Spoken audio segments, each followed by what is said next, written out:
Good afternoon, media friends. Myself, Dimpak Siga, contested MP candidate from 1 West Arunachal Pradesh for the year 2024, 29। तो मेरा आज का जो press briefing ये करने का जो मेन मोटिव ये है कि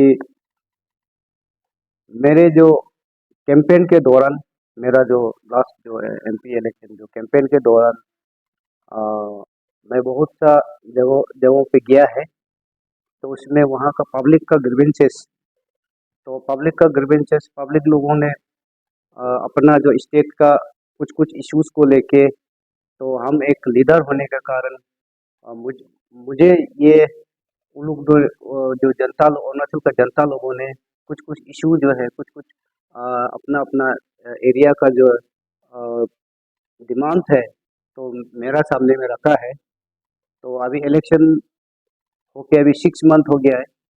तो लास्ट जून 2007 जून 2024 का 7 तारीख को मैंने प्रेस ब्रीफिंग दिया था। तो ANI ये जो आपका चैनल में तो उसमें इलेक्शन के बाद में जो फर्स्ट नहीं होगा कि जो रिजल्ट के बाद में मैंने अपना डिफीट को माना और मेरा जो जो भी इलेक्शन में मैं कुछ मुद्दे लेके आया है तो मैं अचीव नहीं कर पाया, जरूर मैं सक्सेस नहीं हुआ।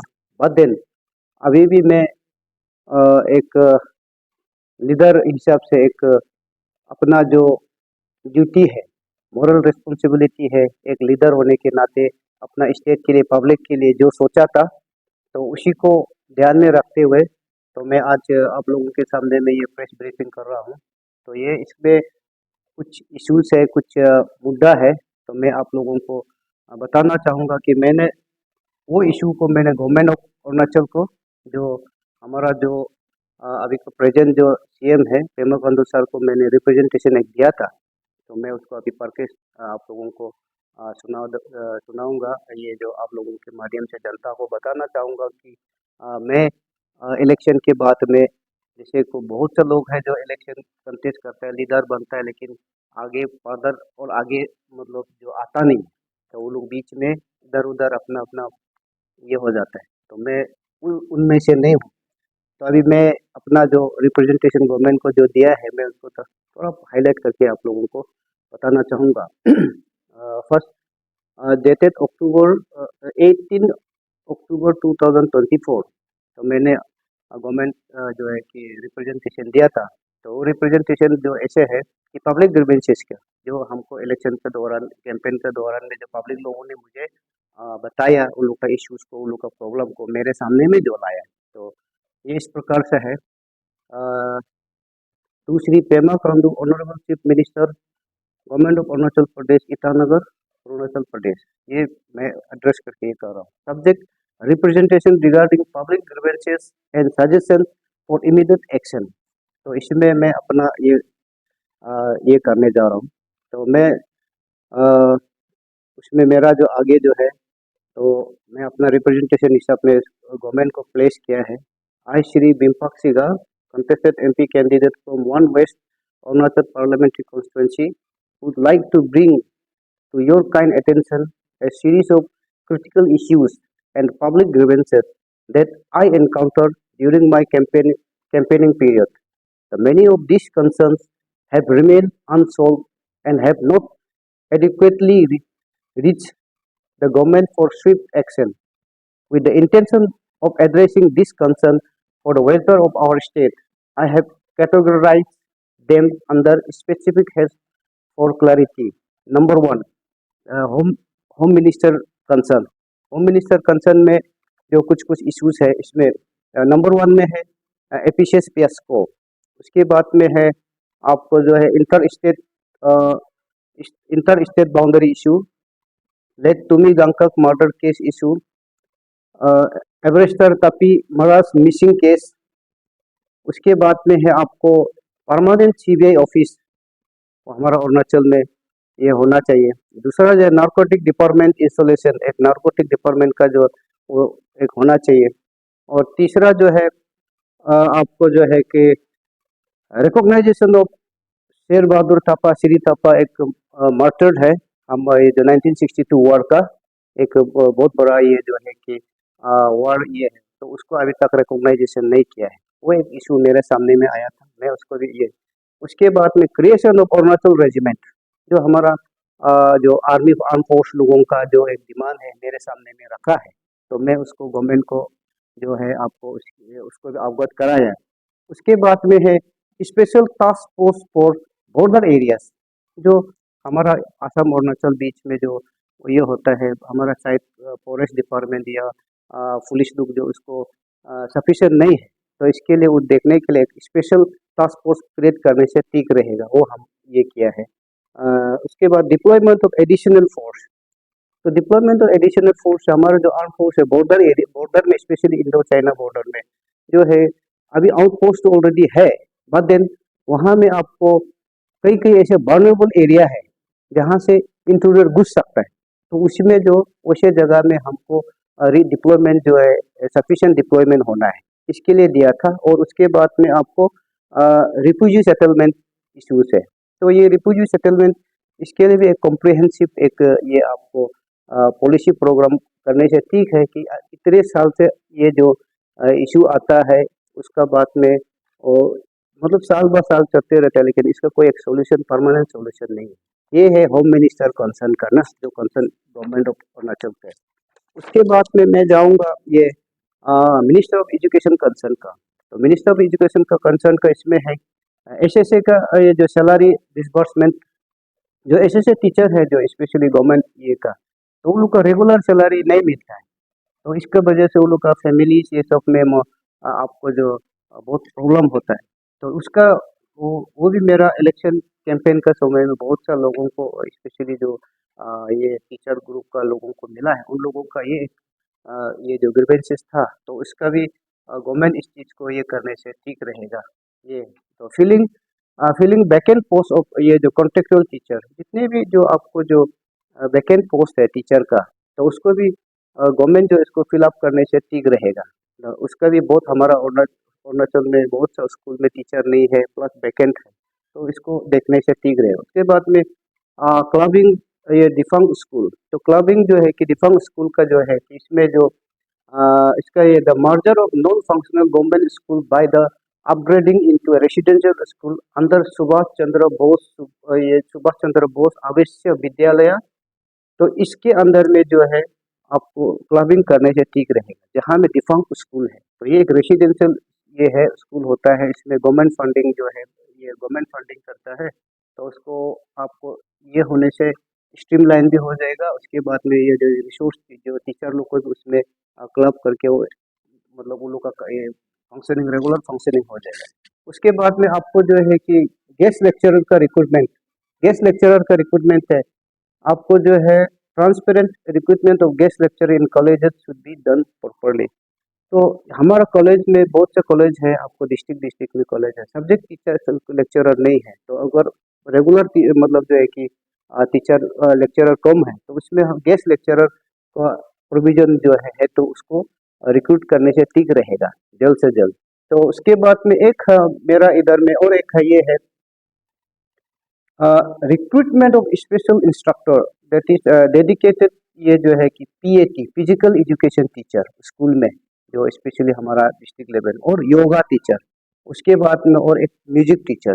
तो ये सब चीज़ ये लोग जो है कि टीचर ये जो है अभी का समय में ये सब टीचर लोग को अपॉइंट करने से बच्चा लोग का मेंटली जो है उसके बाद में सोच को एजुकेशन के साथ नॉर्मल एजुकेशन के साथ साथ में जो उसका जो सोचने का जो ये है वो डेवलप होता है, इधर उधर डाइवर्ट नहीं होगा।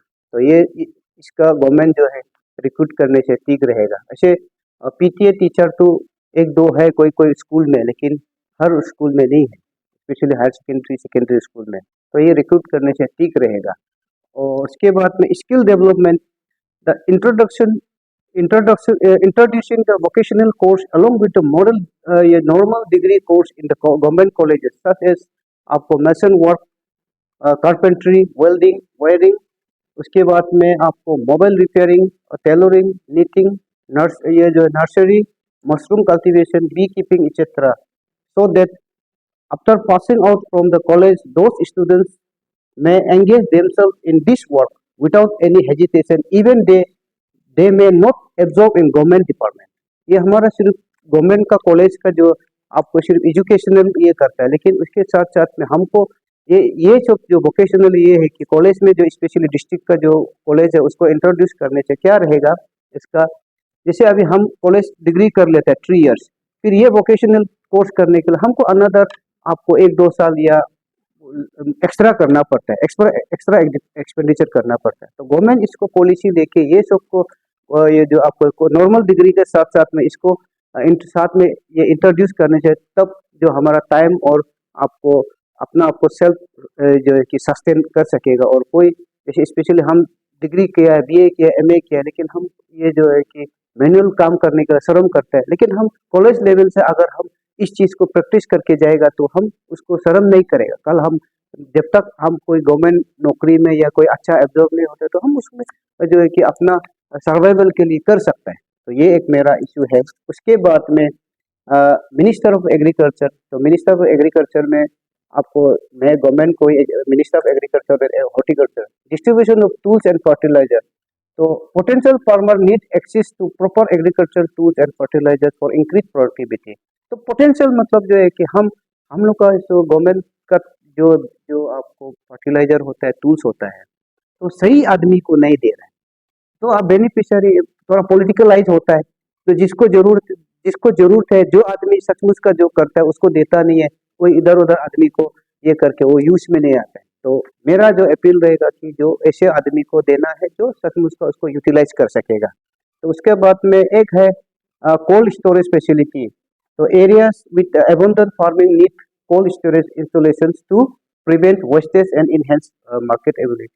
तो अभी जैसे कि हम लोग को अरुणाचल में कुछ कुछ जगह है, जैसे हमारा आलो में हो गया, रोइंग में हो गया, पासीघाट में, हमारा लापो साइड में, जो उसमें ऑरेंज का प्रोडक्शन बहुत ज़्यादा होता है, लेकिन प्रॉपर कोल्ड स्टोरेज नहीं होने का कारण से उसका जो आपको स्टोर नहीं करके तो सीजन चला जाने का बाद में उसका कोई ये नहीं है, तो उसको सही ढंग से मार्केट में ये नहीं है और वेस्ट हो जाता है, सड़ जाता है। तो उसको हम ऑफ ऑफ सीजन में उसको हम अपना यहाँ से मार्केट में ये करने के लिए कोल्ड स्टोरेज का ये गवर्नमेंट जो है इस चीज़ को ये करने से एग्रीकल्चर हॉर्टिकल्चर मिनिस्टर जो भी हो वो उसको इनिशिएटिव करने से ठीक रहेगा, क्योंकि ऐसे होने से हम जो स्टूडेंट लोग जो अनएम्प्लॉयड लोग भी इस एग्री हॉर्टी सेक्टर में जा सकते हैं।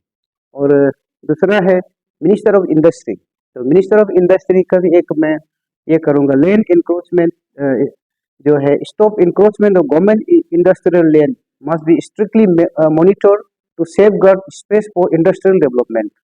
जो इसका ये है, हमारे अरुणाचल में पहले के समय में बहुत सा कुछ कुछ ये जो है कि स्मॉल स्केल का इंडस्ट्री गवर्नमेंट लैंड एक्वायर करके भी रखा था। कुछ कुछ पहले हम लोग सुनता था आपको अरुण टीवी, उसके बाद में आपको आलो में एक है ये जो जैम बनाने का ना, ऑरेंज का ना, तो अभी वो लैंड लोग यूजलेस है, बिल्डिंग स्ट्रक्चर करा करके रखा है, कुछ यूज नहीं है।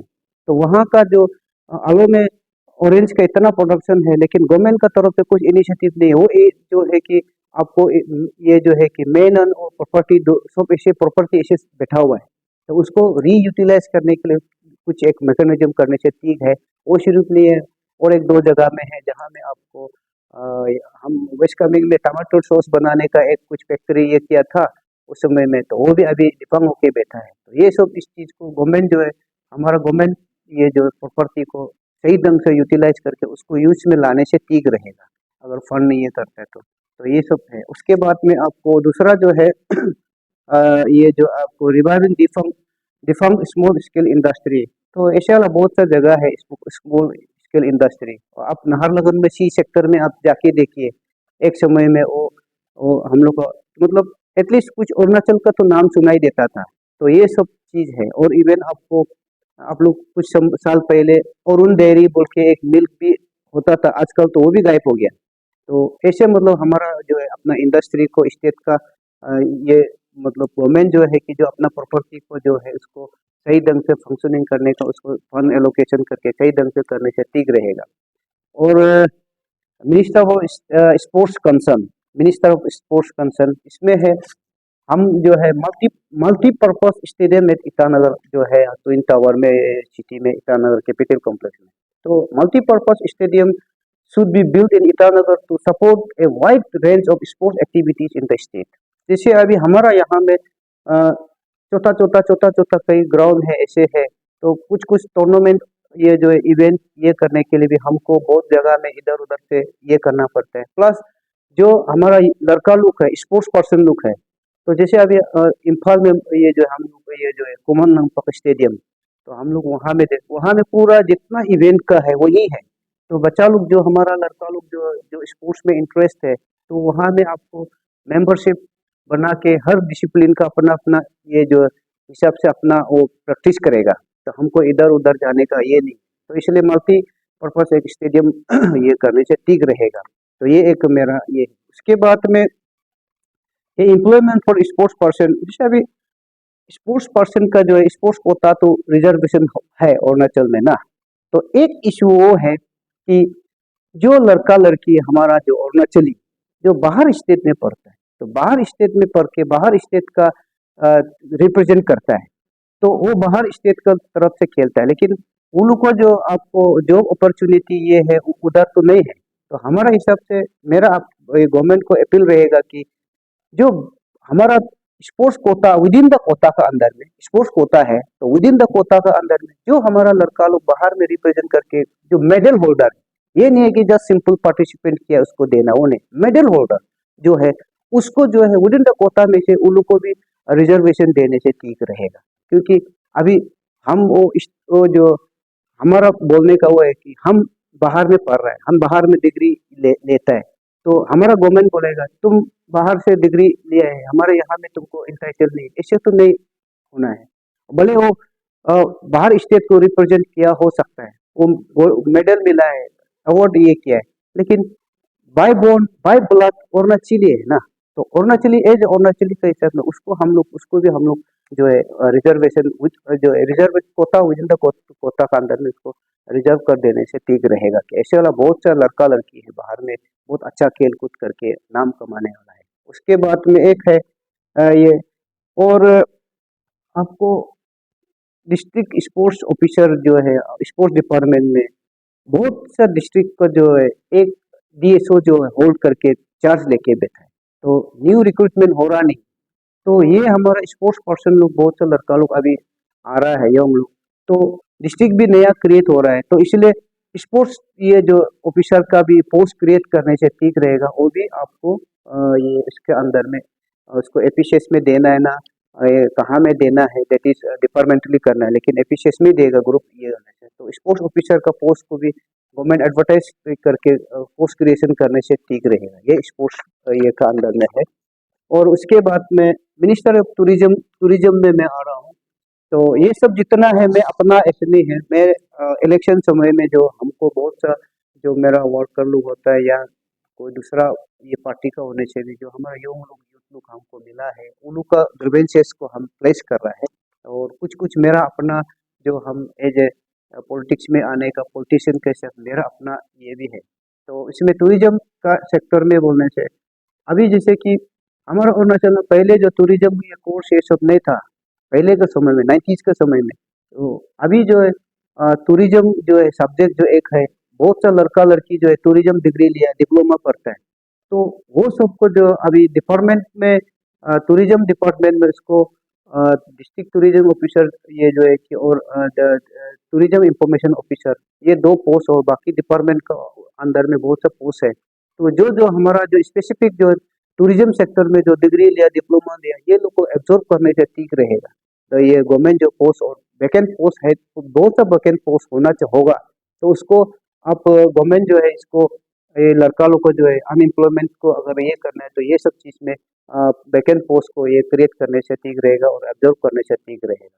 तो मिनिस्टर ऑफ ये जो आपको एम्पावरमेंट एंड वेलफेयर, तो री introduction of old pension scheme ये जो है ओपीएस का, तो अभी हम लोग को अरुणाचल में एनपीएस ये जो सिस्टम को ये किया है, तो अभी उसका जो विक्टिमाइज बोलने से मैं खुद हूँ, मैं गवर्नमेंट सर्विस में था, तो गवर्नमेंट सर्विस से रिजाइन दे के मैं आया हूँ।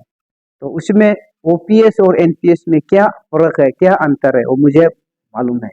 तो अभी जैसे कि ऑल ऑल पेंशन सिस्टम में आपका जो पेंशन का आपको रिटायर होने के बाद में आपको पेंशन मिलेगा। आपको जितना बेनिफिट होता है, उसके साथ में आपको मंथली आपको कितना कंट्रीब्यूशन करना है, वो that is up to you. तो लेकिन एनपीएस में एक फिक्स है 10%। तो 10% से आप ज़्यादा डिपॉजिट नहीं कर सकते। और ओपीएस में ओल्ड पेंशन स्कीम में आप जब चाहे रिक्वायरमेंट, आपका फैमिली प्रॉब्लम होगा, आपका बच्चा बीमार होगा, स्कूल एडमिशन होगा, घर बनाने बोलना चाहिए, आप इजी से उसको विड्रॉ कर सकते हैं। इसमें एनपीएस में वो नहीं, आपको 25% सिर्फ आप विड्रॉ कर सकते हैं। वो हाँ, उसमें तो हमको जरूरत है 10 लाख का, हमको आप जो है कि 1,50,000 दे रहे हैं, तो वो मेरा पैसा है, मेरा ही कंट्रीब्यूशन, ये जो डिपॉजिट है आप उसको नहीं दे रहा है। तो ये एक मतलब जो ये है, तो इसलिए हम गवर्नमेंट से वही अपील रहेगा कि इसको मतलब हमारा ये एम्प्लॉय का वेलफेयर के लिए इसको ओपीएस को जो ओल्ड पेंशन स्कीम को वापस लेके आने से ठीक, ये जो है कि उसको ये करने से ठीक रहेगा। और बाकी जितना भी गवर्नमेंट डिपार्टमेंट में जितना भी वैकेंट पोस्ट है, तो उसको ट्रांसपेरेंसी करके, उसको एडवर्टाइज करके, उसको एपी ये जो एएसएसबी एपीएसएसबी में और एपीएससी में उसको देने से ठीक रहेगा। फॉर एग्जांपल इसमें हम आप लोगों को ये बोलना चाहूँगा कि हमारा पास में नोटिफाइड नोटिफाइड डिपार्टमेंट ऑलरेडी 82 कुछ डिपार्टमेंट है। तो अभी सपोज हर महीना में अगर एवरी डिपार्टमेंट से अगर अ, मतलब जो है कि 100 आदमी रिटायर होता है, तो 100 आदमी रिटायर होते हैं, साल में कितना रिटायर होता है? तो वो वैकेंसी जो है कि आपको अ, हमारा जो इसमें वैकेंसी और टोटल कितना है, तो हम लोग इधर में एडवर्टाइज दिखाने के लिए 200-300 एडवर्टाइज करते हैं, लेकिन एक्चुअल पोस्ट वैकेंसी कितना है ओवरऑल साल में? तो उसको सही ढंग से जो वैकेंसी पोस्ट होता है, जो रिटायर चला जाता है, तो उसको जो सही ढंग से ये जो एडवर्टाइज करके ये जो है कि रिक्रूट करना है। अभी जैसे जो आदमी रिटायर होता है, उसका साथ साथ में पोस्ट भी वो जो रिटायर होता है ऐसे नहीं है, ओमिट नहीं होता है। आदमी रिटायर होता है, पोस्ट खाली होता है, हमको सिर्फ फिलअप करना है। तो उसमें गवर्नमेंट को कोई एक्स्ट्रा बर्डन नहीं है। तो उसमें हमको एक बोलने से अगर देखा जाए तो साल में आपको 2,000 3,000 ये जो है कि उसका आपको पोस्ट, इतना पोस्ट वैकेंसी होता है अगर इतना डिपार्टमेंट में, तो हम लोग एडवर्टाइज करता है 200-300। तो ये आपको गवर्नमेंट जो है और हमारा जो स्पेशली जो अनएम्प्लॉयड यूथ लोग भी, आप लोग भी इस चीज को जान के गवर्नमेंट का सर गवर्नमेंट को पूछताछ कीजिए, गवर्नमेंट को ये करके कितना ये है। और दूसरा जो है एफिशिएंस का, जो जितना भी एफिशिएंस का ये होता है, तो अरुणाचल में जितना भी डिपार्टमेंट है उसको एफिशिएंस जो आपको ये जो रिक्विजिट के लिए जो हमारा पर्सनल डिपार्टमेंट से देता है कि नहीं देता है, और देता है तो वो लोग अपना जो पोस्ट वैकेंसी को वो लोग सरेंडर करता है कि नहीं करता है, ये भी एक इशू है।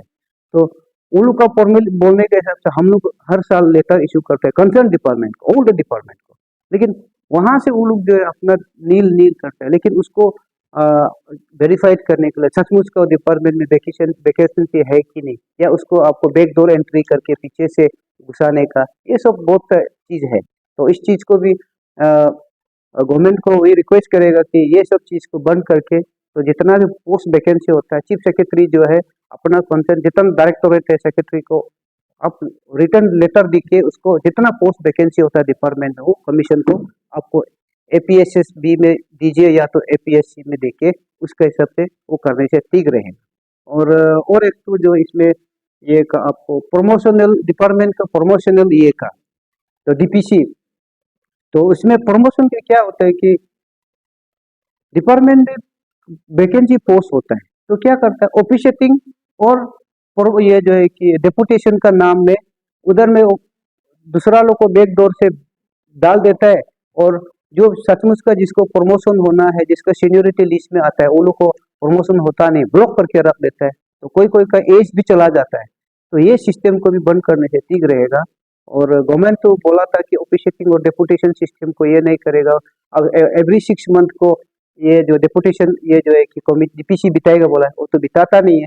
तो इसको मेरा रिक्वेस्ट रहेगा कि अ, ये सब चीज को बंद करके, क्योंकि इसका नाम पे बहुत सा जो आपको जिसका जो डिजर्विंग जो गवर्नमेंट एम्प्लॉयज है, वो लोग प्रमोशन नहीं होता है। कोई कोई लोग तो हर कोई चाहता है कि हम एक स्टेप प्रमोशन हो, एक स्टेप हम भी आगे जाए। तो हम एक पोस्ट में अपॉइंट हो गया, वही पोस्ट में हम रिटायरमेंट होगा, ये जो है कि आपको इनजस्टिस है। तो इसलिए गवर्नमेंट जो इस चीज़ को देख के जितना भी वैकेंसी पोस्ट होता है उसको और प्रमोशन डीपीसी को एज पर जैसे आपका ये का हिसाब से गवर्नमेंट का जो अनाउंसमेंट का हिसाब में बोलना चाहिए, एवरी 6 मंथ को डीपीसी बिता के जो जिसका एलिजिबल हो गया है उसको प्रमोशन में ये करना है। उसके बाद में मिनिस्टर ये जो है कि हाइड्रो पावर एंड ये जो है कि माइनिंग का, तो इसमें एक है प्रिजर्वेशन ऑफ नेचुरल रिसोर्सेस। तो इसमें हम लोग का जो है जैसे कि नेचुरल रिसोर्सेस को क्या करता है, हम लोग को रिसोर्सेस को जो है अ, अभी कोई एक पॉलिसी प्रोग्राम नहीं है हम लोग का नेचुरल रिसोर्सेस को कैसे करके ये करना है, यूज करना है, ये करना है, ऐसे नहीं। तो इसके लिए हम लोग को जो है एक अच्छा से ये करना पड़ेगा, रूल ये करना पड़ेगा। और उसके बाद में आर्टिकल 371H को अगर ये करके और नागालैंड और ये जो मिजोरम सिक्किम लोग का जैसे आर्टिकल 371A और 371F और जी का उन लोग का नेचुरल रिसोर्स को हम लोग का स्टेट का गवर्नमेंट अपना हिसाब से हम लोग जो उसको यूज कर सकता है, अपना हिसाब से उसको हम लोग मार्केटिंग कर सकता है। लेकिन अभी हम लोग को अरुणाचल में जो है आर्टिकल 371H होने का कारण से तो इसमें टोटली ये आपको गवर्नर का ये है, तो उसमें हम लोग अपना हिसाब से कुछ नहीं कर सकते। सेंट्रल गवर्नमेंट का रूल, सेंट्रल गवर्नमेंट का जो आपको गाइडलाइन को ये करना पड़ता है, अपना कुछ वो नहीं है। तो अगर हम लोग उसको ये कर सकने से ठीक रहेगा। और दूसरा जो है कि आपको हाइड्रो पावर सेक्टर में, हम लोग का हाइड्रो पावर सेक्टर में क्या है कि छोटा छोटा हाइड्रो पावर सेक्टर ये जो ये करता है, लेकिन हम लोग को ये चाहिए कि कुछ जो बड़ा हमारा रिवर है तो उसमें कुछ सेलेक्टिव ये जो है कि रिवर को ये करके उसमें हमको मेजर हाइड्रो पावर प्रोजेक्ट का ये करना चाहिए। छोटा छोटा बना के उसमें आपको मनी और टाइम एक्सपेंस होता है, तो उसमें हम एक बड़ा जो है कि लार्ज ये में आपको हाइड्रो पावर प्रोजेक्ट करना चाहिए। तो उसमें हमको आपको इकोलॉजिकल डिसबैलेंस भी कम होगा, क्योंकि एक स्पेसिफाइड एक जगह में ही होगा। तो ये रहेगा। और दूसरा जो डी रिजर्वेशन ऑफ फॉरेस्ट, ये एक इशू है। तो डी रिजर्वेशन ऑफ फॉरेस्ट जैसे कि अभी as the population growth some forest areas should be de-reserved where there is already human settlement in a village into a village shall give LPC and then allotment to the public, maintaining the rest through proper management system। तो अभी जैसे कि अभी हम लोग का अरुणाचल में ऐसे देखा जाएगा तो फॉरेस्ट रिजर्वेशन रिजर्व करके रखा है बोलता है, लेकिन उसको सही ढंग से मेंटेन नहीं करता है। तो अगर हमारा जो फॉरेस्ट है जहाँ पे ह्यूमन सेटलमेंट हो गया तो उसको आप एलपीसी दे दीजिए, लैंड अलॉटमेंट दे दीजिए, गवर्नमेंट का रेवेन्यू भी आएगा और आपको लैंड भी बचेगा। और स्पेशली हमारा बॉर्डर एरिया में तो एक समय में असम अरुणाचल बॉर्डर में बहुत सा फॉरेस्ट एरिया था, लेकिन अभी वो पूरा खत्म हो गया। तो उसको हमारा स्पेशली जो है नेबरिंग स्टेट का वो लोग इन्क्रोच करके सब ये कर लिया, फिर भी हम लोग का गवर्नमेंट ऑफ अरुणाचल का कुछ रेस्पॉन्स नहीं है। तो अभी तो ज़्यादातर लैंड तो असम का अंदर ही चला गया।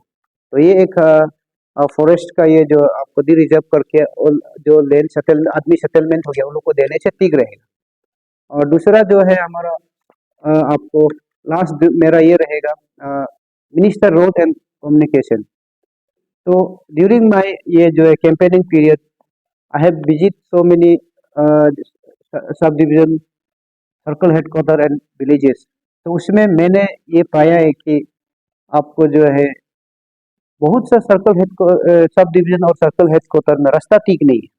तो हम लोग का तो वो भी एकदम डिस्ट्रिक्ट हेडक्वार्टर का सामने सामने एरिया में।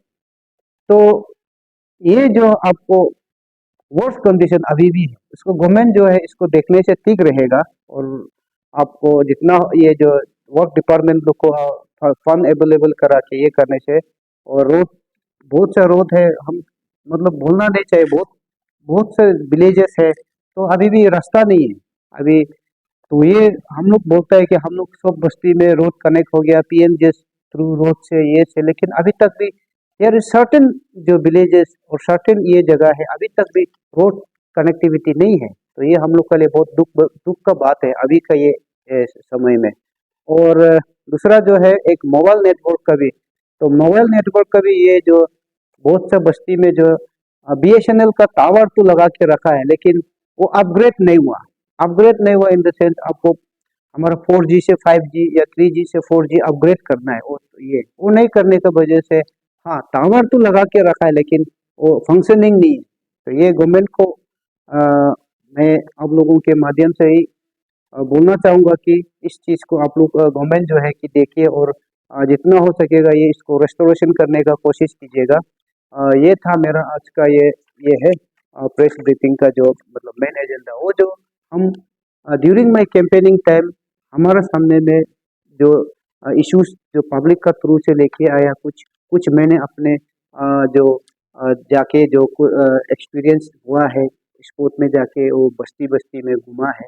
तो दूसरा बाकी कुछ कुछ इश्यूज जो है वो हमारा अपना मैनिफेस्टो में भी था, इलेक्शन मैनिफेस्टो में भी था। तो मैं आप लोगों के माध्यम से ये मेरा स्पेशली जो अपना अरुणाचल का पब्लिक है तो उनको बताना चाहूँगा कि बहुत सा ये जो लीडर लोग होता है इलेक्शन में आता है और हला गुला करता है, ये करता है, बीच में गायब हो जाता है। तो मैं उनमें से नहीं हूँ।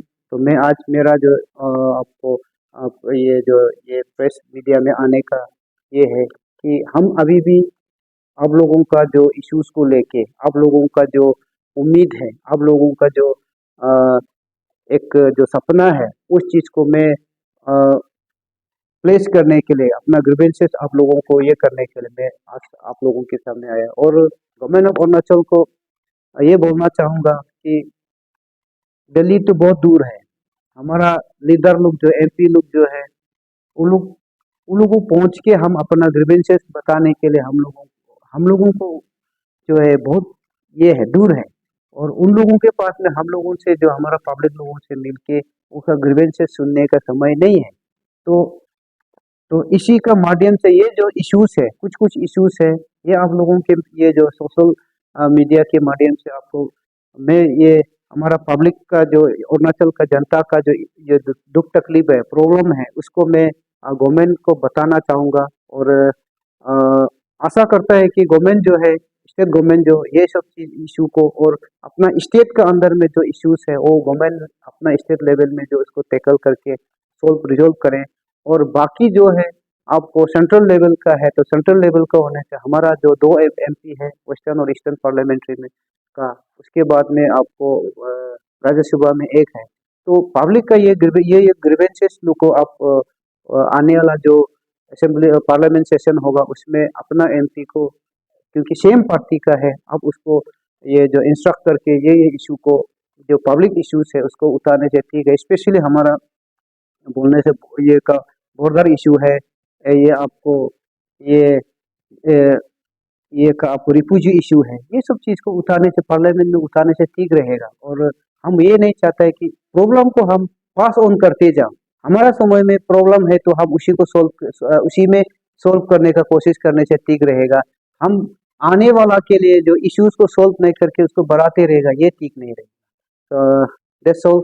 तो आज का जो मेरा जो रिप्रेजेंटेशन गवर्नमेंट को जो देने का और पब्लिक को मेरा वही है कि अभी तक मैं आपका इशू को उठाते रहूँगा आने वाला और बीच में कुछ समय हो गया है 6 मंथ जैसे, तो उसमें हम अपना थोड़ा डोमेस्टिक अपना इशू को भी देखना पड़ता है। यही था।